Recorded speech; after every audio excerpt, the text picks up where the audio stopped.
Hello అండి. So, ఇదొచ్చేసి మా పున్నుగాడిదైతే fifth month shoot అనమాట. సో, ఇప్పుడైతే పడుకొనే షూట్ చేశామన్నమాట. బాబు పడుకున్నప్పుడే షూట్ అనేది చేసేసాము. ఎందుకంటే వాడికి కొంచెం ఇబ్బంది ఉండొద్దు అని చెప్పి. అండ్ ఇంకోటి ఏంటంటే కొంచెం సపోర్ట్ చేస్తాడు.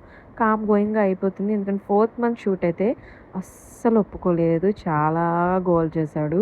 అండ్ ఈ షూట్ వచ్చేసి నేను చిన్న ప్రొడక్ట్స్‌తోని అలా చేద్దాము. బేబీ వాడుతున్న ప్రొడక్ట్స్‌తో చేస్తే బావుంటది కదా అని చెప్పి. యాక్చువల్‌గా చెప్పాలంటే అసలు ఎలా చేయాలి? ఏం చేయాలి? ఒక షూట్ అయిపోయాక మళ్ళీ రెండో షూట్ కోసం నేను ఆలోచిస్తూ ఉంటాననమాట. ఎలా చేద్దాము అని చెప్పేసి. ఆ ఆలోచనలో కొన్ని రోజులు నావి అయిపోతుంటాయి. సో, 5 అనేది ఎలా వచ్చింది? బానే వచ్చిందని నేను అనుకుంటున్నాను. సో, ఇక్కడైతే స్లోగా పడుకోబెట్టాను. ఎక్కడ లెగిసిపోతాడా అని భయంతోనే. ఎందుకంటే లెగిసిపోయాడనుకోండి ఇంక అస్సలు షూట్ చేయడానికి ఇవ్వడు. ఫోర్త్ మంత్‌లో కూడా సేమ్ అలానే అనమాట.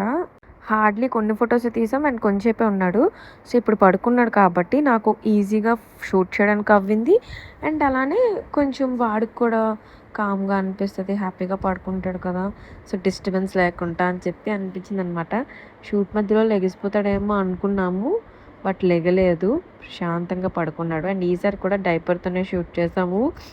యాక్చువల్‌గా ఇది నేను 6 మంత్స్‌లో చేద్దాం అనుకున్నా.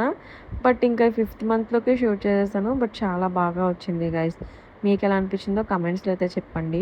అండ్ అలానే మీరు మీ బేబీస్‌కి ఏ మంత్ ఏ షూట్ చేస్తే కూడా కమెంట్స్‌లో చెప్పండి. యాక్చువల్‌గా ఇంకోటి అనుకున్న వెజిటబుల్స్‌తో కూడా చేద్దామని. బట్ ప్రియాంక అనింది లేదు ఈసారి ఇలా చేద్దాము. మా పున్ను అయితే కామ్‌గా పడుకున్నాడు. అండ్ అలానే ఈ వీడియో ఎలా అనిపించిందో కమెంట్స్‌లో చెప్పండి. ఇంకా మా ఛానల్ ఏమైనా సబ్స్క్రైబ్ చేసుకోకపోతే సబ్స్క్రైబ్ చేసేసుకోండి. Thank you. Bye bye.